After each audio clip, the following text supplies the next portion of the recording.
Dale.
هلا تليفون كتير بالك عليه دايره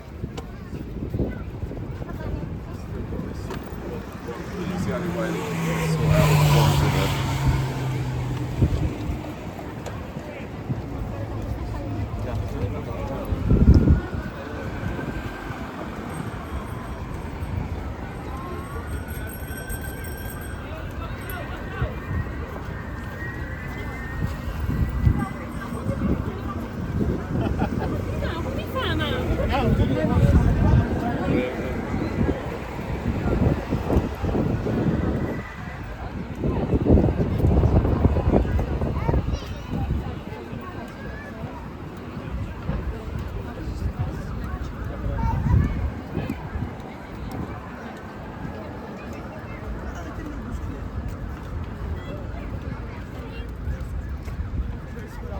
part of the handle. And then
the fourth most popular selfie spot in Europe. And of course, the second most important rule of the day is that you must wave to every single bridge we pass under. Because, well, it's your only chance to wave at a stranger here in London and get a wave back.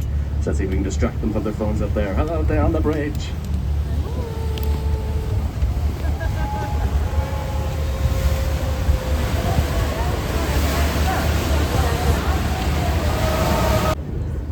Not to provide any assistance, of course, but rather to stand and chant, "Burn, Parliament, burn!" And in fact, one man was even arrested for cheering too excessively. But it then reopened in 1860, designed by Charles Barry in the neo-Gothic style, and has been the home to the UK government ever since. And you might even spot one or two politicians there on the riverbank, and if you do, feel free to give them a little wave. Or any other hand gesture you may deem appropriate. I shall not judge. But those red and green striped awning tents, they are was stored inside there and then transported by boat down to the Tower of London to be tortured and executed. A similar journey we're about to undertake with, hopefully, slightly better outcome. With Florence Nightingale, who established the first Royal College of Nursing inside there in 1860. And as such, every nurse that trains and works inside St. Thomas's is still referred to as a Nightingale in her honour.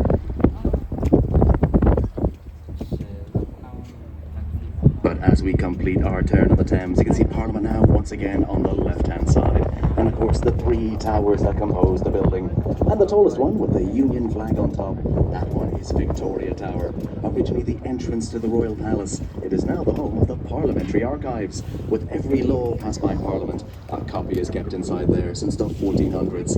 Some good laws, some bad ones. Some just downright strange ones, including it is illegal to carry a salmon in a suspicious manner. No idea what that means, but if you're planning to carry some salmon today, make sure you do so in a non-suspicious manner.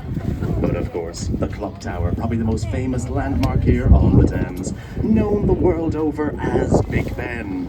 But in a twist worthy of an emerald, one stole the 13-ton barrel. The workers took one look at it, saw that it was also very round and very loud, and said, "Hey, the bell looks just like Ben," and thus the name stuck. Must just be glad his name wasn't Richard. We'd have a completely different landmark altogether.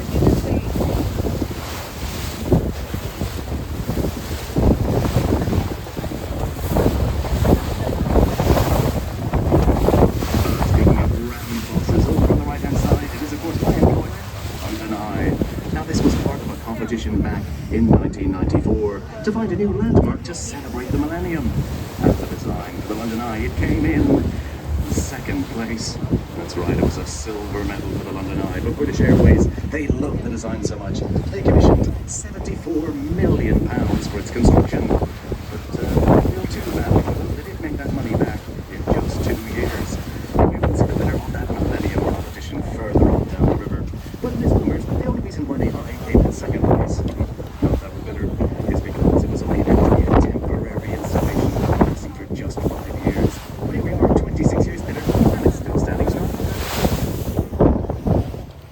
Heading under our next bridge of the day, which is the Golden Jubilee Foot Bridges, the youngest bridges here on the Thames, built back in 2002, and I usually find the friendliest as well. Hello there on the bridge. Lodgings or accommodation this evening, but you fancy a little bit of an upgrade. Get yourself a royal suite for the princely sum of £18,000 per night. Oh, but for that money you get your own hand-stitched mattress, your own chauffeur, your own private butler, and access to the hotel's 24-hour therapist. How about you? I just spent £18,000 on a hotel room. Thunder is over today. But what it's not is that the cannonball shot through the roof, set fire to the thatch, and burnt the entire building to the ground. Truly a performance that brought the house down.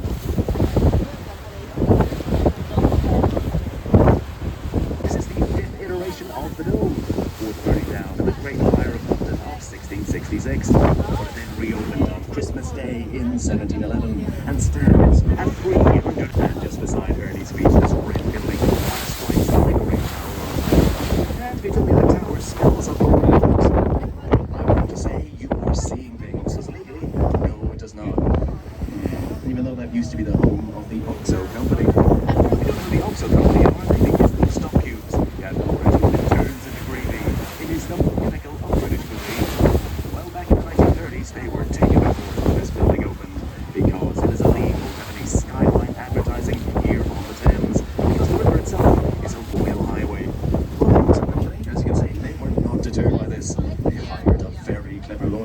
who stood up in front of the judge and said, "Your Honor, please, we have no advertiser for the name. We merely ordered the shapes of our windows. Just so happen to come on a circle, cross, and another circle. They're not letters, they're only sharp art. It is, of course, the National Theatre. 1876 King Charles. He went on live TV and said it looks like a nuclear power station.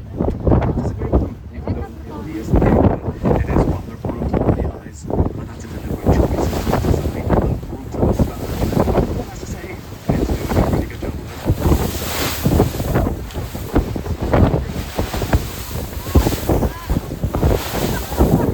Coming up on the left-hand side, you will see something very shocking. More shocking than that, they're just facing in. Makes it look like they're having a bit of a chat. And people often ask me, what is the point of Cleopatra's Needle? And I always tell them, it's the bit at the top. There you go, worst joke of the day.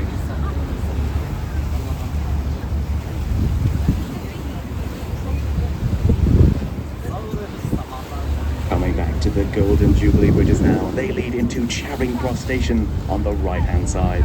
And that large round building, that was designed by Terry Farrell back in the 1980s. And well, it's meant to resemble a large steam train emerging from a tunnel in a great plume of smoke. And if you can see that, fair play to you, because every time I look at it from this angle, it just reminds me of a giant toad.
Tingin mo mahamor, porque sila.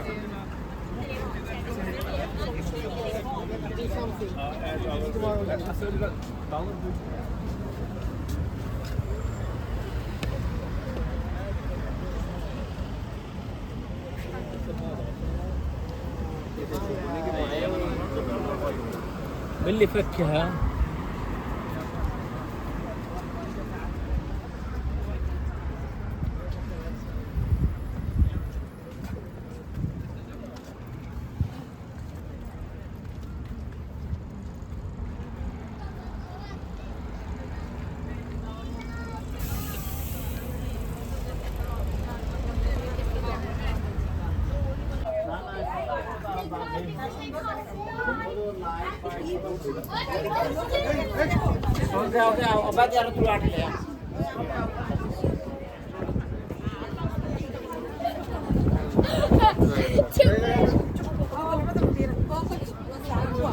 Okay, okay.